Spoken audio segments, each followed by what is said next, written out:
It can be done in 10 to 12 months. And are you nodding as well, Barbara? I agree. It okay, has to Margaret be done. is.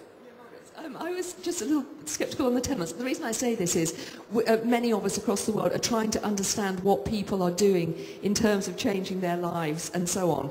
And it's at the very beginning of that debate and understanding, and we certainly need it shared around. Whether it's a definitive report on human engagement, I don't know, but certainly sharing what people are doing is very important. I think actually we started the youth forum that took place last week very much goes that direction. Please. Thank you, Chair. I'm Roger Martin. I'm chairman of the Optimum Population Trust.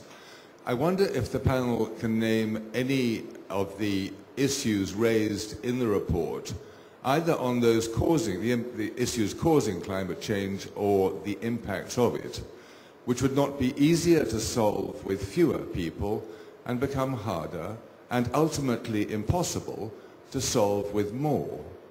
And if they cannot name such an issue, can I ask why they only referred to population in the report as a factor to be accommodated, population growth, rather than as a major issue to be addressed? Do you concede that, Walter? Yes, I can see that. I cordially invite you to come over to our forum and to meet with those who were working on the report, especially those who were compiling all those and coordinating those 45 institutions who participated in finding the right path and in supplying the data. Please stay in contact with me. I would not be able just right away to give you an answer. Barbara, that's a very important point, isn't it? Well, let me try and answer a quite complex question here. First of all, of course, it is not the bulk of the world's population that has caused climate change. It's a very small and particularly discrete in terms of the countries that have engaged in this that have caused the climate change. But leaving that aside and talking about the bigger population issue, I guess the whole question is who has the right to determine how many children people have?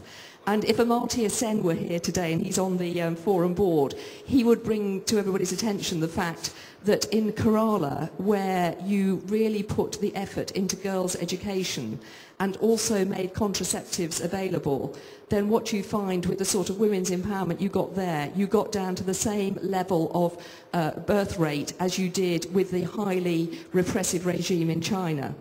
So if you want to do something about population, which I can see is very important in climate change, then I think we actually know what you can do about it. And a lot of it comes back to poverty, but particularly in those particular senses about girls' education and women's empowerment. Margaret. Educating girls, empowering women, that's more important than anything you can do.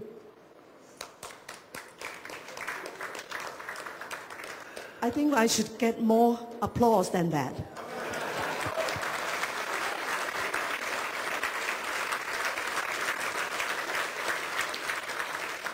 What I don't want anyone to read into is something sinister here, because I was about to call coffee at that point.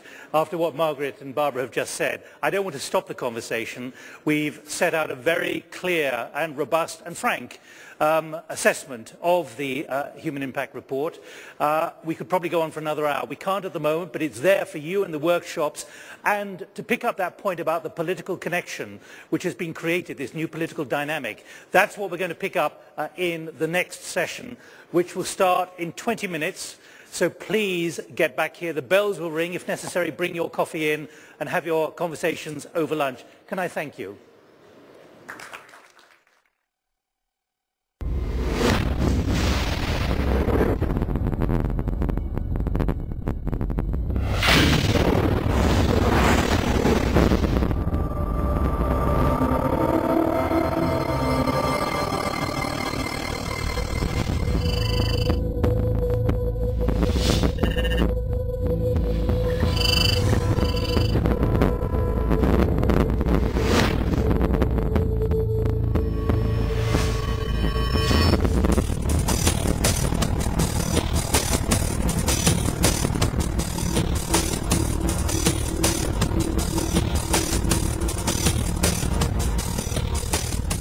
My job was finding dead bodies putting them, tying them to the post to stop them from going in the dreams.